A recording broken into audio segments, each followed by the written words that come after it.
bats, how are you? Welcome back to my channel, or welcome if you are new. So, today's story is about a lovely cat, with pictures included, and it's called Attention. Will the person who adopted this cat please contact me immediately? The author is Quincy Lee, or let's split up on Reddit, and check the links in the description, as usual, for everything credited. That said, let's get right into it, shall we? Attention! Will the person who adopted this cat please contact me immediately? If you have this cat, or know anyone who has him, please contact me immediately. It is a life or death matter. Reward is $10,000. I know he looks cute, but please, please, please, please, do not keep this cat. The pic's here. Alright, let me explain. You've heard of cats who can predict death? There was one who went viral for sleeping on the beds of terminally ill hospice patients hours before they died, comforting them in their final hours. Malcolm is like that. 2 years old, black with white on his chest and below his belly, so that he looks like he has a bib and underpants. Cute as a button, but not bright. It took him a full month to learn his name. Even after it finally clicked, he'd forget and look around in astonishment any time one of the seniors cooed, "Here, Malcolm. Here, Malcolm, kitty boy." But he's a great therapy cat, and everyone loves him at Harmony Village Senior Living. He started his predictions with the terminally ill. At first it was endearing. He'd hang out around the bed of whoever was gonna croak, sit on their laps with his paws on their chest. "Sweet kitty boy," everyone said, giving comfort in people's final hours. And it's true, he did give comfort. I remember the first dead body I saw, a guy named Clarence, pre-Malcolm. Clarence had a stroke. They found him in bed, soiled in his own filth, eyes bloodshot and face purple and screaming like he'd died in the most horrible agony, and was still screaming somewhere in hell. I shouldn't have looked. Since Malcolm, the deaths have been peaceful. I think people are just happier to go with a purring kitty beside them. But then, he started predicting the deaths of healthy people. First was Bob, one of the younger residents. He used to run weekly bingo. After a game, he'd take the bingo ball roller back to his room. Seeing Malcolm hot on Bob's heels the last time was no surprise. Malcolm is obsessed with those bingo balls. But then, Bob never came out. We found him lying on his rug with the bingo balls scattered round him, Malcolm beside him, winking bright, shining eyes at us. Next to go was Cindy, a social worker who never finished her meeting. After Cindy came Ralph, a visitor. Then Tom, the van driver. Wherever the bodies were found, in a chair, in the grass, slumped at the table, Malcolm was there. And in every case, their faces bore expressions of utmost serenity, as if they'd happily gone to the angels. That's when I started to suspect there was something more to this cat. I'd feel his luminescent eyes on me, and the hairs on my neck would prickle as I wondered if he was going to choose me next. What if it wasn't malicious? I mean, he always got praised when people passed away. What if, I wondered, he thinks it's good when people die, and as long as he keeps getting praised, he'll just keep making it happen? When I told Kathy about my theory, she gathered him in her arms and told me protectively he was just a little kitty boy. As for the seniors at Harmony Village, well, they dote on him as if he's their furry grandson. If I'd ever dared so much as suggest rehoming him, I'm pretty sure I'd have dozens of angry old people throwing whatever was on hand at me. Then last week, I arrived at work to see a little girl in a ponytail and a frilly skirt running around giggling to and fro across the community room with Malcolm on her heels. All the seniors, looking on, were laughing. Now, normally, the little guy is a bit of a dunce.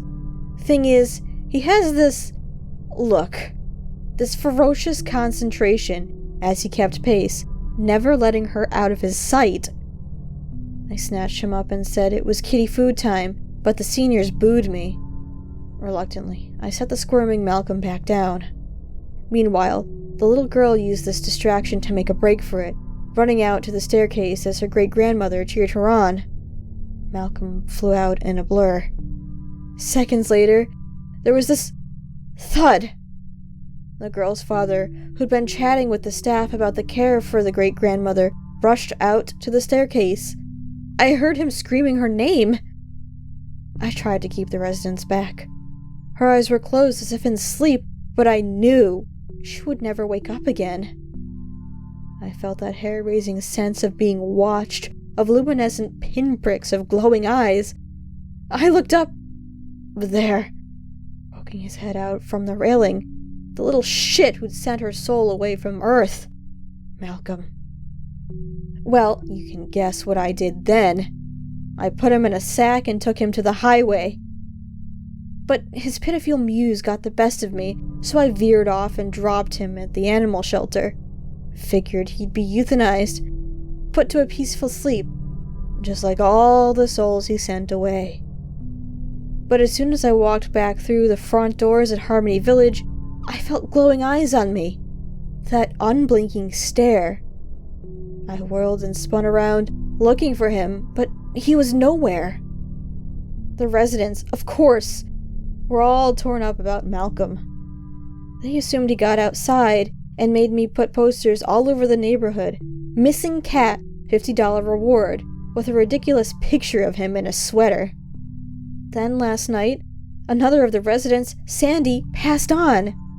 Sandy was never an animal lover, so I doubt Malcolm's company would have comforted her. But when I came in this morning and saw them wheeling her out, the orderly looked absolutely nauseated.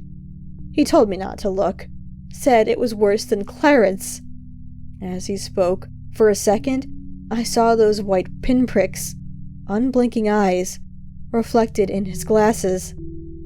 Of course, the seniors were all gossiping about Sandy, and naturally, they blamed her less than peaceful passing on Malcolm's absence. "Remember old Winnie?" I overheard one old lady saying to another. "How bad her dementia was. She always talked about the eyes. The eyes!" The woman motioned with 2 fingers, representing eyes staring and staring at her. She was crazy. All that occult shit she was into. She wanted to curse Clarence. Remember how she stole his old shirt and used it in some ritual, trying to steal his soul? That's right before she lost it, talking gibberish about how they're not eyes, but teeth. Said she couldn't send them back because they were too strong after Clarence, but she stopped all that talk when Malcolm showed up. Said he couldn't stop the deaths, but he's a good boy who could stop them from consuming more souls, and eventually they'd weaken and disappear. I was out the door, rushing back to the shelter. But the animal shelter tells me they no longer have him. Please, if you've recently adopted this black cat, here's a newer pic. Send him back. I know now it's not cat's eyes that have been following me. I don't want to wind up like Clarence, like Sandy, face frozen in an agonized scream. See, I realize now why the eyes don't blink. The longer they stare, the more I see, swirling around the glowing edges, rows and rows of serrated points. The eyes don't blink because they're not eyes at all. They're teeth, and they're hungry. And that was an intense story. I absolutely loved it. Yeah, this was an amazing story, and I love the idea of teeth for eyes. Gee, I wonder why I would love that idea. But I do. So, yeah, if you find that cat, by the way, be careful, and make sure to contact the OP, because, bad news if you don't, eh? Now then, I do want to say this story is based off of an actual cat that doesn't kill people. And I wanted to end this video on a nice note, reading the post about the adorable little stinker. Per the author, Malcolm's a happy story that started tragic. He is one of the 100+ cats that were in a hoarding situation, exposed to plunging temperatures during the polar vortex in the Minnesota winter. I volunteered to foster some of the cats from that hoarding situation. Eventually, all 100+ cats were rescued. Malcolm was initially quite skittish, but he loved being held and comforted. Before he'd eat his dinner, he always insisted on a cuddle. So sweet. Eventually, my mom adopted him, and he lives very happily with her. His favorite toys are bottle caps. He likes to lean on people's legs and ask to be picked up and carried around. Mom calls him her Pinocchio because he acts like he wants to be a real boy. True to the story, he is not too bright. After I brought him to my mom's new home out of state, it was about 2 to 3 months before I was able to go visit. I was so excited to see him, and Malcolm completely forgot me. I guess I should have expected that from a little kitty boy who took a month to learn his own name.